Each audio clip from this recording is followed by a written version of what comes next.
What's good, everyone? My name is Kalen, joined by my co-host, as always, Luke or Racewag, and this is the Huddle Break podcast. How you doing today, Luke? I'm great, man. Just still kind of getting over last week, how unbelievable that weekend was. Greatest weekend in playoff history, probably. And looking forward to a good final couple games here. Yeah, I mean those games were all four just so competitive. They were, just great games. The first day, you had two defensive battles that were just great performances out of all four teams. All four of those teams deserve, be playing this weekend as well. I think those, it could have gone either way in all those games, and then you move on to Sunday and you just have these crazy offensive battles between, Tom Brady, Matt Stafford, and then Josh Allen and Mahomes. It was a really, really good weekend of football, and we're just so lucky to have gotten to watch it. But we've got a lot to go over.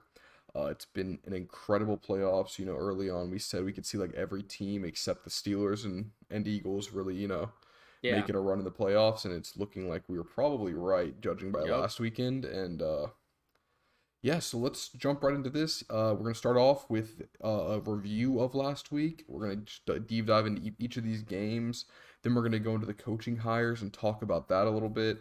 And then we're going to end the show off with our championship game predictions and really go into depth about what we think is going to happen in those games. Oh. But yeah, let's start it off with the recap, man. First game of last week was the Bengals versus the Titans, right? You have been preaching Bengals this whole season. I mean, you predicted them to win, I think, 11 games, Mm-hmm. and they're officially at 12 wins, right? So Yep. they, through the playoffs, they have now exceeded your expectations. Well, how was this game for you? What'd you think of it? I mean, the Titans should have won that game, first of all. Mm-hmm. They were like the fact that I mean, dude, Joe Burrow, he's just already becoming a superstar. He's pulling this team behind his back, behind a horrible offensive line who gave up 9 sacks. I don't even know how that's possible, and they still got the dub. Um, Emergence of Jamar Chase, Tyler Boyd, of course. T. Higgins looking unbelievable. Joe Mixon in the running game. This Bengals team is for real. They look incredible. Another great game. Ultimate swagger by the kicker McPherson. Oh yeah, Money Mac, bro. Like he's looking like mini Justin Tucker out there, bro. yeah. I mean, He's a rookie, right?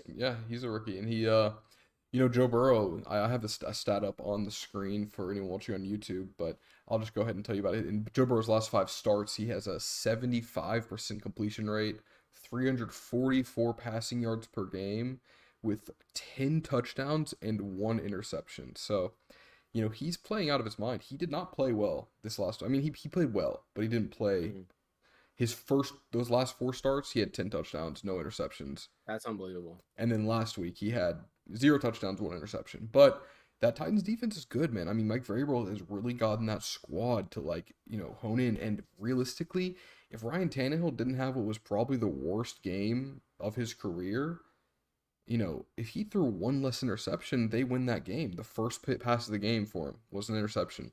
Oh The yeah. first pass, his first pass of the second half, when they were on the 8 yard line, was an Oh yeah. interception. I They mean, were ready to score. Deontay Foreman just broke out for like a crazy 30-yard run. Everyone was like, "Wait, that's not Derrick Henry. Why? What?" Yeah, Like, it was yeah, just unbelievable. And yeah. then the very end of the game, he's at midfield. He throws a. I mean, that interception was well, the last two interceptions really. The second one was a really good defensive play. He batted it up, then caught it, and the third one was a tip ball. So I mean, while they were not great passes, either one of them, he still played very poorly and is pretty much the sole reason the Titans lost that game and threw away what would have been a historic defensive performance out of this Titans defense. So Yeah. I mean, it was a legendary game. I mean, when you started it, I didn't expect it. I expected, Derrick Henry to have 150 yards and Joe Burrow to throw for 350 and three, and to be like the highest scoring game of the weekend potentially. I thought maybe the Chiefs Bills would be higher, but I really thought this would be the highest scoring game because I thought these two teams would just go at it, and it was not. It was entertaining nonetheless, and I just hard to believe that Deontay Foreman was the leading rusher on that team with four That's carries. insane. That's It's, unbelievable. I don't know, Derrick Henry just didn't make the impact we all thought he would, and I think that was the difference maker that game. They were able to shut him down. But we got the Bengals in the AFC Championship game now. We'll see how they match up against the Chiefs. I mean, they did beat them in the regular season. but this was a really good first game. I think that people were kind of disappointed at first because they wanted high scoring, but when you look at it at the end, you're like, wow, that was a really, really good game. It was a field goal affair, but regardless, I think we were entertained, right? Hmm. Well, Dude, I mean, I know I was. yeah. I know I was, bro. And little did we know that was just the beginning. Oh, I mean, well, and then later that night we get the Niners versus Packers game, and you know, lo and behold, Aaron Rodgers dies in the playoffs again. Uh, it was an extremely cold, uh, defensive, gritty, uh, tough game. And I think it showed that both this Packers defense and this Niners defense are the sauce because neither team could move the ball. I mean, if you had told me that game would have only what was it, two touchdowns scored and one of them was a special teams touchdown, I would Yep. have been like, oh, it's the Packers won by 21 or something, or like what? The fact that the Niners won this game is impressive because we both thought the Packers were just going to ride through these playoffs. They really should have, right? Right. This was Well, supposed to be their year. yeah. What was your takeaway? What happened? Dude, a few things. I think Aaron Rodgers got a little complacent. I really think he did. I don't I think he needed to stay a little bit more aggressive there. And the Niners, they looked bad, man, but they just kind of hung around and they made plays. You know, the field goal block before the end of the half by Jimmy Ward was absolutely huge. Yeah. Of course, the special teams punt block. I mean, they just sort of hung around, and then eventually it was like, wait a second, like the game's tied. I don't know, the Packers just died, like you say. Like it was just weird. They Well, just fainted. Like I I don't think know. it was like as much as it looks like if you look at the post game, it's not like a bad game out of Aaron Rodgers as most people would think. Like, he threw Yeah. 20 for 29. That's 70% Yeah. completion percentage, 225 yards and interceptions. But I mean, between Devonte Adams and Aaron Jones, they had 19 or 18 catches. So that means Right. out of his 20 completions, Yeah, that's a great point. 18 were from two people. He doesn't And trust. He doesn't trust a second option. You're absolutely right. yeah, and when you don't spread the ball out, well, what are teams going to do? That exactly what they were doing. They were double covering Devonte Adams, completely shutting him down on the long ball, and people like Alan Lazard, Mercedes Lewis, Randall Cobb. Even though Mercedes Lewis did have a fumble, that was his only catch. But Alan Lazard, he's the only other catch outside of those two that we listed earlier. He Yeah. was wide open. There was a huge play in a crunch time. I think it was the fourth quarter, and he threw it deep to Devonte Adams, and Alan Lazard was wide open by like 5, 6 yards, and he didn't even look at him. Rogers is just he was so focused on getting the ball to his stars that I genuinely believe this game is completely on him. He didn't play well. Instead of going for risky passes and trying his best to win, I mean, he was just throwing these like dump offs to Aaron Jones. I mean, Aaron Jones had 9 catches and like 11 targets. I Yeah. just in a playoff game like that, I think you've got to spread the ball out more. You can't just I don't even want to say it, like stats. It felt like he was stat padding. Like it genuinely watching that game over again, it looked like he just wanted to make it look like he was playing well. I don't know. There was a handful of drops, but when it's -5 degrees, it's kind of hard to catch a rock. So, um, I think the Niners looked good though. Do you think that they looked prepared for this Rams team? Look, I mean, at this point, you have to say yes. They already beat him once a few weeks ago, and now they're playing with house money. They won in Lambeau, the hardest place, and now they get to Yeah, play in perfect weather dome, LA. They're ready for this. Absolutely, it wouldn't surprise me a bit if they won. It wouldn't surprise me a bit if they won. yeah. All right, well, let's move on to Sunday, man. We got the first game. It was a up and downhill game, man. Everyone thought it was, Brady was dead in the water. They were what, down by 20? It was a 23-3 or 27 to 3 at one point. 27-3 at the half. It was 23-3 or 24-3, something like that. 20 to 3 at halftime. 20-3, okay. But yeah, and people really thought the game was over. What were your takeaways from this game, Ray? Yeah. This game was wild, dude. I mean, Cam Akers was the only reason, and Cooper Cup were the only reason that the Rams let the Bucks back in the game. Akers had 2 fumbles, and Cooper Cup had a fumble as well, and Yeah, a lot of that kept them in turnovers. the game. What? A lot of turnovers, yeah. Yeah. It looked over, like you say, and Brady did his thing, man. Brady did his freaking thing and came back in that game. That defense They held stout in the second half, and I really thought the Bucks were going to win the game. When they tied it, I was like, okay, yeah, they won the game. And then just like all year, Matt Stafford to Cooper Kupp, man, came through in the clutch. I don't know. Let me just say, I'm going to rant. I don't know what in the world the Bucks secondary was doing, letting Cooper It Kupp was go over the awful. top It was there. awful. Awful play Like with safety there. what? I Come mean, on, it's like he man, bit going like I don't know. I don't know what he thought was gonna happen, but dude. he like bit like he was gonna try and cut off the ball, but then he just went deep, and it was bad. Bro, literally the Rams kicker missed short on a 47-yard field goal because he's been like hurt or something. So like it's okay if they get down to like the 40-yard line. They're not going to kick a 58-yarder. Like all you gotta do is watch the over the top in that situation. It's Yeah. so annoying. It's the only way the Rams could have won, and they got it done. Credit to them, but man, as someone who was definitely rooting for a comeback there, Yeah. Same. that was frustrating to watch. Yeah, and it was just crazy because like and then that when God who fumbled for the Bucks? I think it was a fumble, right? Um, towards the end of the game, they fumbled. I think they fumbled, and then it was like the very next play. Brian Allen, the center Yes. For the Rams, snapped it right over Okay, Stafford's I head. think yeah, you're right. That did happen. I think So, Brady fumbled. Von Miller calls oh Brady yeah, to yeah, it was fumble. a strip sack. Yeah, you're right. You're right. You're right. Yeah, So, but like, I that mean, was insane too. it's just crazy because like that was so uncharacteristic for Brian Allen. He's a top five center in this league right now, and it was so crazy because it was Nah, monumental comeback, when and that happened, I was like, okay, wait, this game actually is gonna like the it stars was have aligned this. again for Brady. I was just saying the script is in, man. Like the Bro, it looked just like the 28-3 comeback. I know it It was. looked just like it. I was like, dude, I've seen this movie a million times. A part of me was like, dude, Brady can't win this game because if he does, people 100% think that he's like literally selling souls to the devil to Right. win. Like people will think that he's eating children for to be more powerful or something because My it goodness. like everything just went right. I mean, four turnovers. Matthew Stafford didn't turn the ball over after hasn't been playing great recently. So I mean, he outplayed Brady, plain and simple. Matthew Stafford played better, and yeah, OBJ played great. He's Dude, filling he Robert looked Woods' so good. shoes and more. I mean, this team is stacked. They've got top five players at like seven positions, man. They got Cooper Kupp, Andrew Whitworth, Brian Allen, Aaron Donald, Von Miller, Oh my Jalen Ramsey. goodness. Like, it's just a Leonard crazy. Floyd. Yeah, Leonard Floyd is probably more like top 10, but he's still extremely Still. talented. Um, but yeah, man, it's this and then what I love about this Sony Michel. NFC matchup is that it's two of the best rosters in the NFL. Like Right. in the Chiefs and the Bengals, you have your superstars, but both these teams have huge holes. But on the NFC side, you have these two more complete teams, two of these fantastic all-around rosters with more.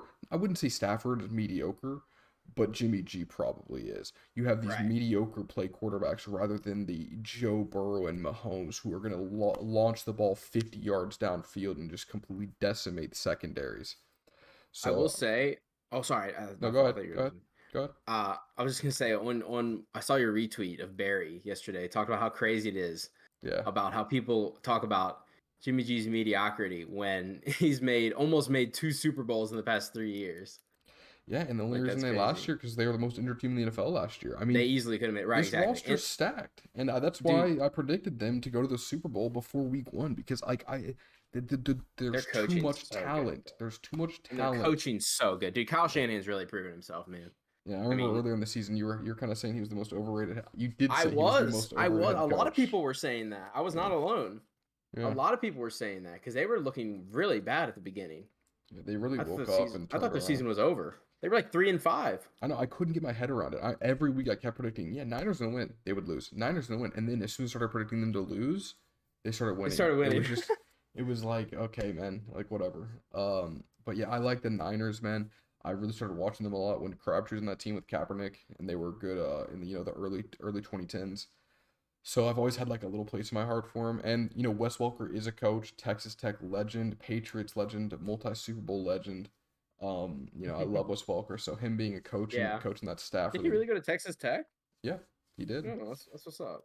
Gives I me like their offensive coordinator too. He's underrated. yeah, and I think I'll talk more about him getting into into the coaching hire section. But yeah, I guess we've talked a lot about this game. Let's move on to the Bills Chiefs. Go ahead, Ray. What were your thoughts about this game? I mean, can you say top 3 playoff game in NFL history? I mean, like, In my history, in my head, it's top two. Like that. yeah, Yeah. it was one of a game, dude. I mean, unbelievable. I mean, just like you just watching it, like, dude, this is Yeah. I'm watching this for free. Like, this is free entertainment. Like, what? Well, someone's It's paying for it. unbelievable. I know. It's crazy. I mean, what can you say, dude? I mean, Josh Allen looked unbelievable. Mahomes did his thing, like unbelievable. Yeah. The fact that 13 seconds left and you can get a field goal is just ridiculous. Now, I don't know why you're not squib kicking it as the Bills. Yeah. I'm usually not a big fan of squib kicking it because it can give field position, but with 13 seconds, you freaking squib kick it. Yeah. I mean, they would have lost 3 seconds, and they probably would have won the game. I guarantee. Like, I They think a probably would squib have lost kick. more. Well, yeah, but at least three At seconds off the least, yeah. clock, which is game changing. And Right. I mean, with 1 minute 55 seconds left in the fourth, the score's 26-21. End of Yeah. regulation, Which is like, 36-36. Like, it's huh? ridiculous. Yeah. Like It's what? insane. I mean, there was four all pro level game winning drives in the last 2 minutes of the game, and it's like you watch as a Cowboys fan, I like to say Dak is a top 10 quarterback. Hmm. I would argue before his injury this year he was top 5, playing top 5, but post I'd say he's top 10. And Yeah. I think that's fair, but you sit there and you watch QBs like Patrick Mahomes and you watch QBs like Josh Allen, and you go out there and lead the team and they have their pocket awareness, and they just don't fold under pressure, and they just look like they're on a whole other level than all these Yeah. other QBs in the league. I mean, this weekend they looked like the number 1 and 2 best QBs in the NFL. Oh, absolutely. And It looked like the Super Bowl this weekend. yeah, Last I mean, weekend. it was fantastic. In a And very matter way have been, or very well may have been. yeah, I mean, I think it's fair to say those are probably the two best teams in the country. And, we say that now, but who knows what this game this weekend could look like. I mean, Right. they combined for 700 yards and passing and 7 touchdowns, and they both added on a combined 140 rushing yards, Yeah. almost 850 yards combined between the two of them, and they just looked unstoppable. There was no Mahomes also turnover. led rushing, I believe. They both led rushing. They both led. Yeah, They were that's both the leading hilarious. rusher. That's And insane. that's not And something Mahomes usually does. But he wanted this win. I mean, the first drive, he had like two 15-yard rushes. I don't know. so the second thing I wanted to touch on here Yeah. was, I have a proposal that I heard for overtime. Let me Hmm. get your thoughts on it. So, what if nothing changes, like the rules don't change, but all you do is you flip a coin at the beginning of the game, and then you flip a coin, or two coins at the beginning of the game, one for regulation, one for overtime. That way, see, it adds a more of a competitive aspect and adds more of a strategy to how you're going to play the end of the game. If you know who's going to get the ball. More teams might be Yeah. inclined to go for two if they know the other team's going to get the ball in overtime. Yeah. I mean, that's a good point. I like that. I like I do that. too. Um, Unfortunately, I personally don't feel like the NFL will ever change its rules for Yeah. that. I think they're so stuck in their ways and worried about records being broken and things remaining consistent in record books and stuff. Mm-hmm. But I think that's a really good idea. I think I like that idea a lot, and I could see it being successful, but it seems so I don't know. It seems like it just think about the Falcons Niners, or not Falcons Patriots Right. Super Bowl. Like, Matt Ryan never got to touch the ball. They just When the lost. Patriots got that coin toss, Yeah. like the game was over. Yeah, and it's We like all knew the game was over. nobody cares, but if you think about it this way, if had the Falcons won that coin toss in that Super Bowl and Brady never got to touch the ball again and they lost that football game, I mean, Yep. that would have been one of the most prominent displays of the failure that is the overtime system. And Right. I think we can all agree that it does need to change, because Josh Yeah, I Allen, agree. what sucks is that while Josh Allen didn't deserve to lose that game, Neither did Patrick Mahomes, and I think Oh, absolutely. whoever won that coin toss, we'd be sitting here saying like You'd be saying the it's opposite, not right? fair. It's not fair. Yeah, like I hate it. I hate the system, but the NFL doesn't seem like they're going to change it anytime soon. But you never know. Hopefully they do. I really True. hope they do because I mean that was one of the greatest games of all time. And imagine the Chiefs had to go for two at the end of the game because they wouldn't get the ball back because they didn't know. Like at the beginning of the game, it was flipped, and they have to go for two, and the game's all in a go for two. I mean that would have been legendary. But True. but man, yeah, I mean that was an awesome game. I'm super excited to get into this Bengals Chiefs matchup. I think that the AFC is so poised for some or so set up for some amazing matchups over the years. They just have so much young talent.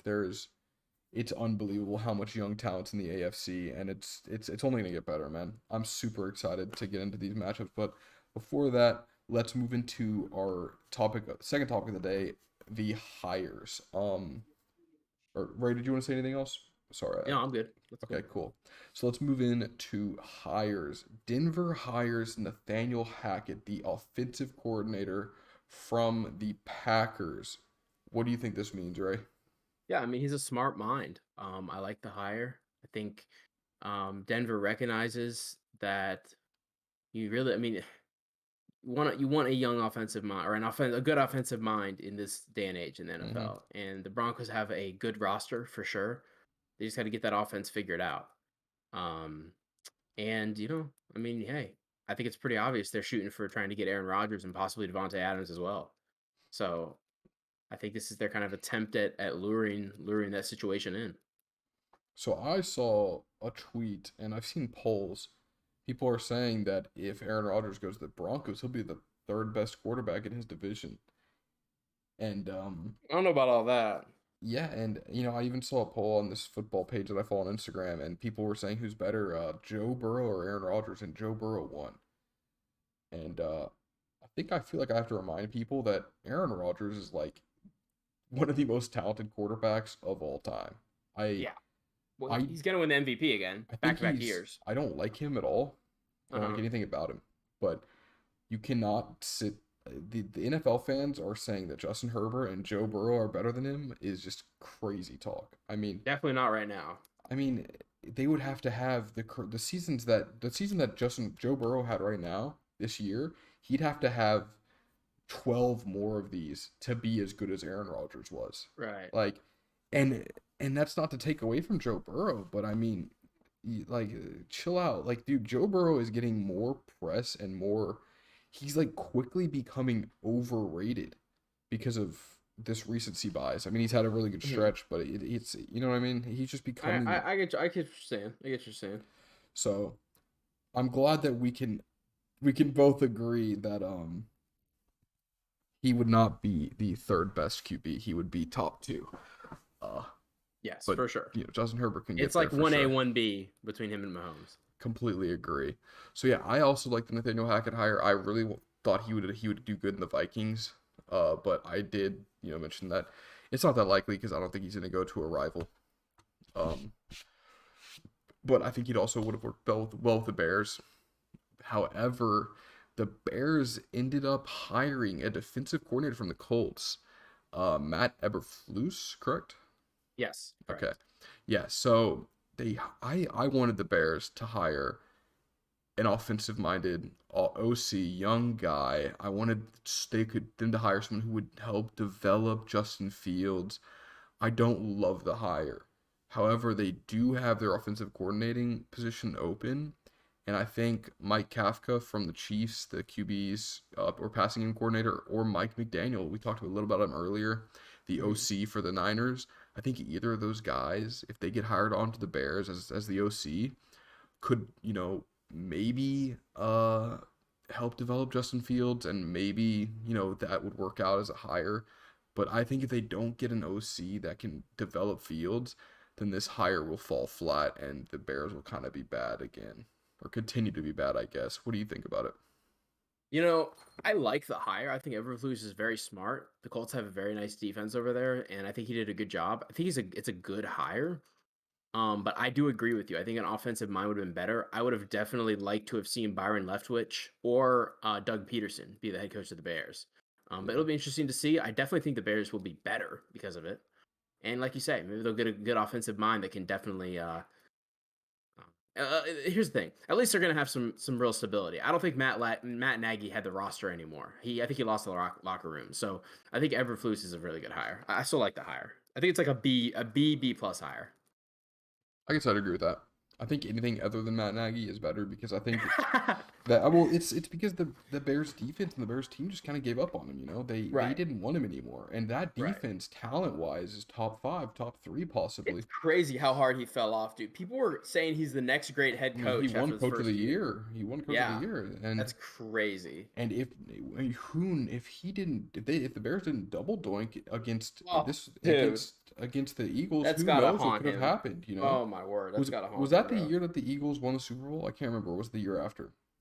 No, the Eagles lost that game. The next game against the Saints Okay. in that. So it was the year after they won the bowl. It was in 2018. Correct. It was the year. It was right. Okay, cool. That's what I thought, but I couldn't remember exactly. Right. So, I mean, who knows what could have happened? I mean, that Bears team could have gone and beat the Saints, you know. I think it would have been in the dome. Yeah.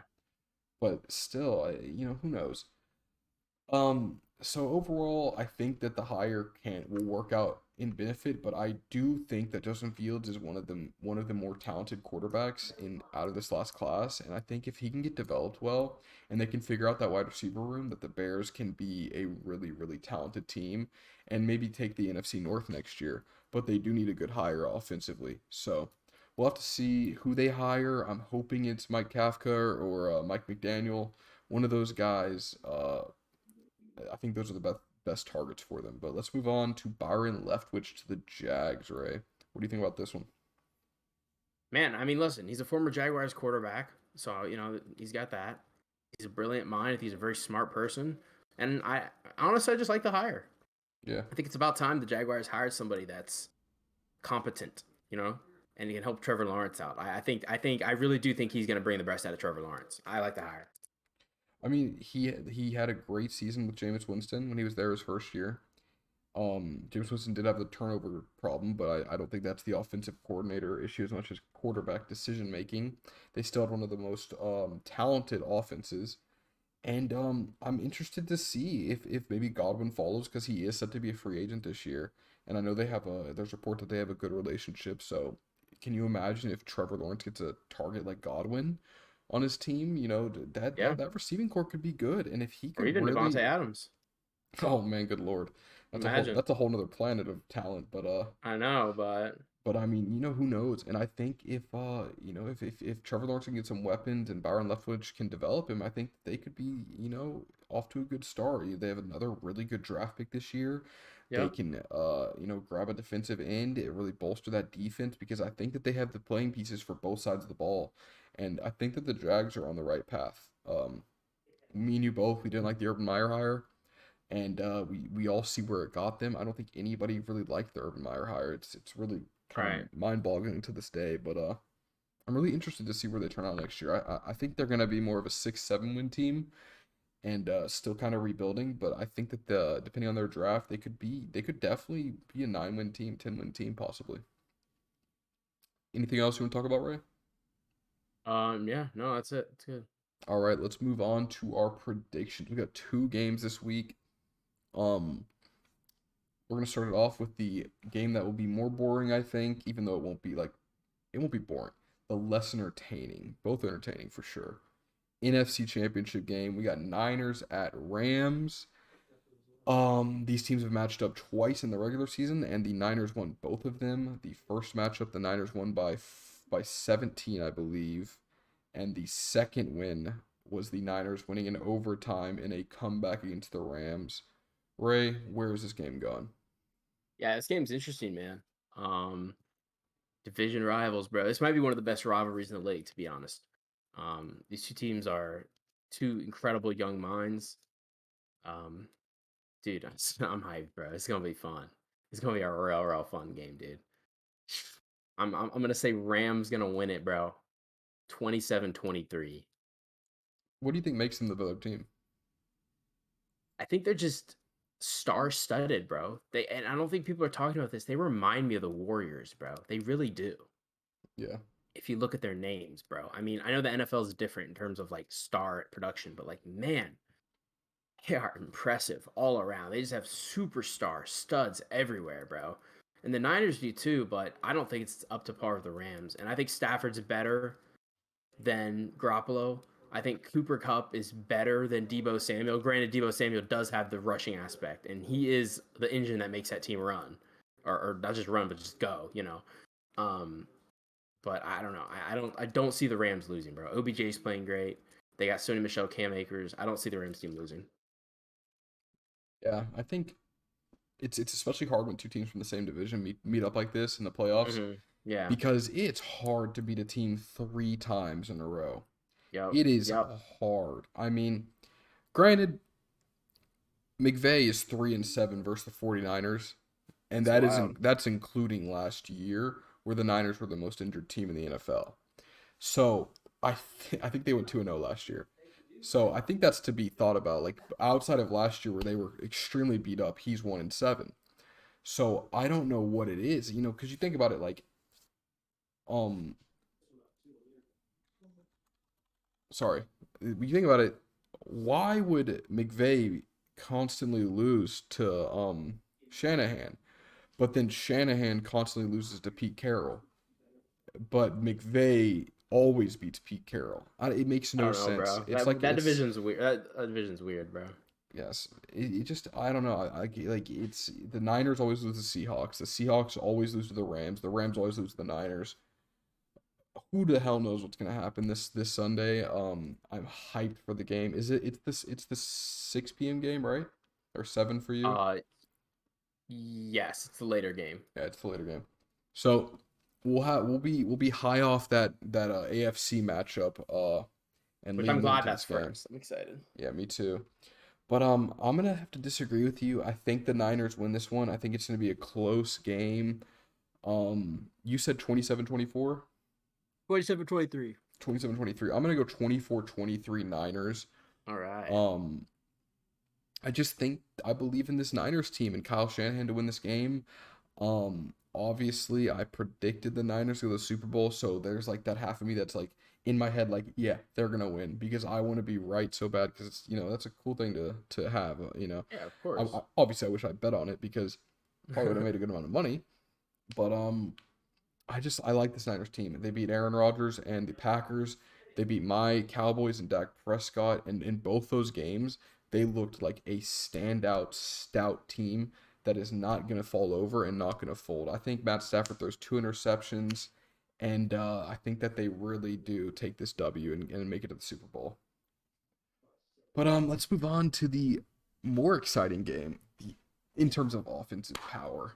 I mean, you can't deny it. The Chiefs and Bengals. This game is should be fantastic. The first matchup was, it's another rematch of the regular season. Luckily, they've only played once. And I will say, it is hard to beat Mahomes twice in a year. Where do you think this game is going, Ray? Well, as you just talked, I just placed a bet, plus 800 odds of the Cincinnati Bengals to win the Super Bowl. So there's a little bit of direction there. Interesting. I don't know, man. I got a feeling about this team, bro. I got a feeling, and I also would like to see a different team in the Super Bowl as well. It's Nothing against the crazy. Chiefs. It's crazy. Mahomes already there. He's I know. there. He's already at that level. This is his 4th year starting. His 4th year in a row going to the AFC It's insane. Championship No, it's game. actually hosting the AFC Oh, Championship game. true. Yeah. I mean, the first year he lost to Brady in overtime. Right. Which he Um, didn't get the ball. yeah. Again, another huge. But I mean, he lost to Tom Brady. What are you gonna do about Right. that? Come on. It's Yeah. like, yeah. Then the next one he played against the Titans. Or no, that was last year. It was the Titans. I don't know. No, he played Bills last year and Titans the year before. So Correct. yeah. Yep. You got that. So yeah. Yep. I mean, I think he's gonna win. I mean, it's Mahomes. He's my favorite player. Texas Tech legend. I mean, what can I say, man?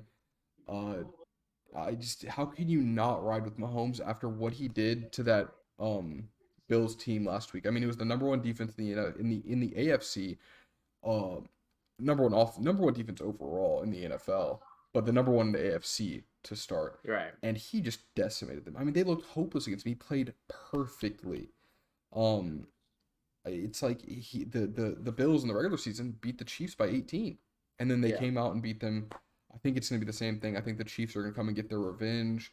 In their in their first matchup, Jamar Chase had the greatest game of a rookie receiver of all time. He had 11 catches for 266 yards and 3 touchdowns, Yep. and it is hard to believe that he'll replicate that. And I think Yeah. without that level of performance, they can't beat this Chiefs team. Yeah, it should be interesting, man. My final score is going to be 39-35 Bengals win. I do think one team will score in the 30s, but it's going to be the Chiefs. They're going to win 36-24. Something I also wanted to touch on, I just remembered, sorry. This Bengals O-line, man. I mean, the last time they played, Joe Burrow got sacked 4 times. Last week he was sacked 9 times. They have got to do a better job in protecting, and I think if they can't protect Burrow, if he gets sacked 4 times on Sunday, they're going to lose that game. It's Yeah. just not sustainable. And they've got to do a better job. I don't know if maybe they need to, their OC needs to make it where he can get the ball out quicker so he's not taking as many hits. But, I mean, if Joe Burrow gets sacked 4 or 5 times this Sunday, the Chiefs are going to win because he hasn't had a fumble in the last 5 games, even though he's taken 20+ sacks. So he's due. He's due for a strip sack. It's gonna happen. It's only a matter of time. But yeah, give me Chiefs 36-24. I do think they'll cover that 7 point spread. We disagree on both these games. I think in terms of predictions, week one you went what 5-1, right? Yeah, I think so. And then I went 2-4. And then last week I went 3-1. You went 1-3. Yeah. So it looks like unless I go 0-2, no, even if I go 0-2, I'm still ahead, Yeah, but you got it locked up. whatever. I hope I'm right because this was my Super Bowl prediction before Oh week yeah, you one. got to go. I mean, at this Chiefs point, you have Niners to go with it. Yeah. dude, and it's my favorite player. I'm gonna be wearing my Mahomes jersey on Sunday. Let's go. You think what should I rock, the Tech one or the Chiefs one? Maybe the Tech now, and then make the Super Bowl and make the Chiefs one. I think you're right. I think you're right. That's the move. But yeah, I mean, I think that's gonna wrap it up for the day. You got anything else you want to talk about, Ray? Hey, that's good, man. I'm excited to see these 2 games, and I'm excited to talk about the Super Bowl. Yeah, for sure. Well, thank you all so much for listening. It's been a great playoff so far. I can only imagine how fantastic these games are going to be. They're both regular season matchups that came down to the wire, and I think we're in for a real treat this weekend. So make sure you guys follow us on social medias, Huddle Break on Twitter, Instagram, and TikTok. And as always, thanks again for taking a break from the huddle with us.